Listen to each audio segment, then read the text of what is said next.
Hoje a gente vai mergulhar num livro bem curioso, O Seres Papefico, do Zé Lopes. Sabe, é uma obra que funciona quase como um mapa da mente de um escritor que estava em conflito e que decidiu criar uma filosofia toda própria para conseguir, no fim das contas, reescrever a sua história. Vamos dar uma olhada em como ele fez isso. E toda história tem um começo, né? Muitas vezes, esse começo está ali, enraizado em lugares simples, como esses da foto. Lugares de memória, de introspecção, que acabam moldando a gente antes mesmo da gente se dar conta de que está sendo moldado. E a história do autor já começa com uma dedicatória assim muito poderosa. Ele cita o grande José Saramago. Somos todos escritores, só que alguns escrevem e outros não. Essa ideia, nossa, ela é o coração de tudo que a gente vai explorar aqui. Essa noção de que, quer a gente perceba ou não, todos nós estamos escrevendo a história da nossa própria vida. Então, se todo mundo é escritor, como é que a história do Zé Lopes começa a ser escrita? Bom, curiosamente, através de uma persona que ele mesmo criou. E que persona? O poeta que ninguém quer ler.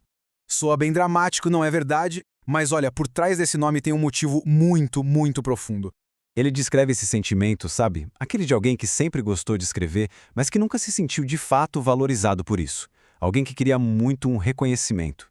Essa persona então virou uma espécie de escudo, sabe? Uma maneira de publicar um diário pessoal para o mundo, de compartilhar o que sentia sem ter que falar de forma tão direta.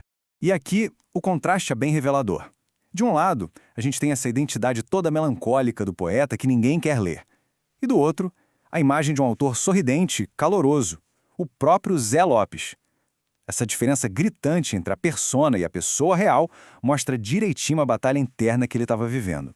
E que batalha, hein?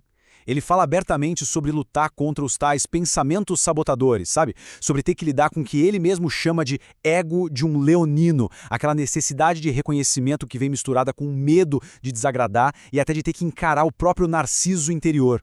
É uma guerra travada inteiramente dentro da mente. Certo. Mas e aí, como é que se lida com uma guerra interna desse tamanho? Pois é, o Zé Lopes encontrou uma solução. E a solução veio numa palavra bem comum, um mantra que acabou virando uma verdadeira filosofia de vida para ele. E a palavra é essa aí, Seres Papefico. É um acrônimo que ele aprendeu, olha só, na escola com uma professora de português.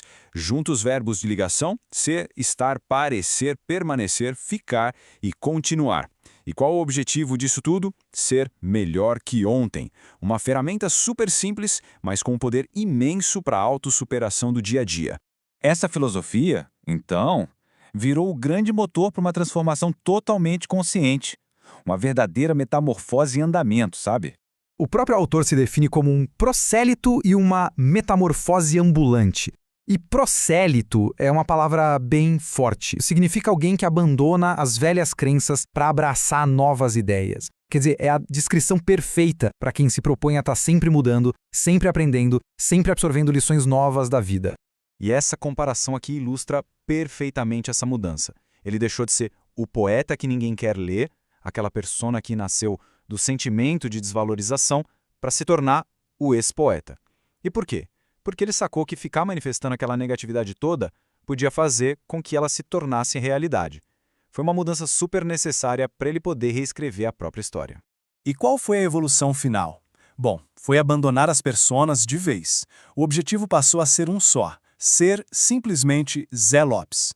Agora, vamos dar uma olhada em como essa filosofia toda se manifesta na prática, ali nas reflexões e poesias dele. Olha só esse trecho de Conceito Errado, por exemplo. Nele, o autor desafia aquelas noções mais convencionais de certo e errado. O texto diz: errado mesmo é você ser infeliz. Fazer as coisas por obrigação. Dizer sim querendo dizer não.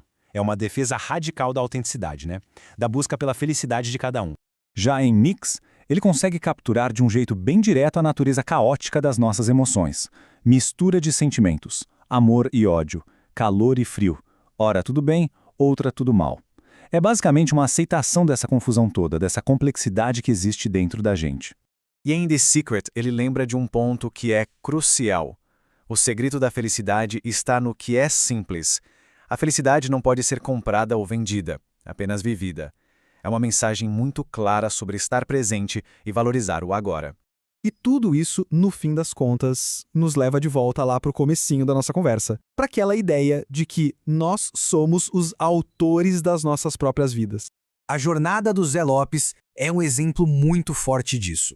Sair de um lugar onde se sentia como um poeta que ninguém lê para se tornar um autor no controle da própria narrativa, isso é uma história de autoautoria radical.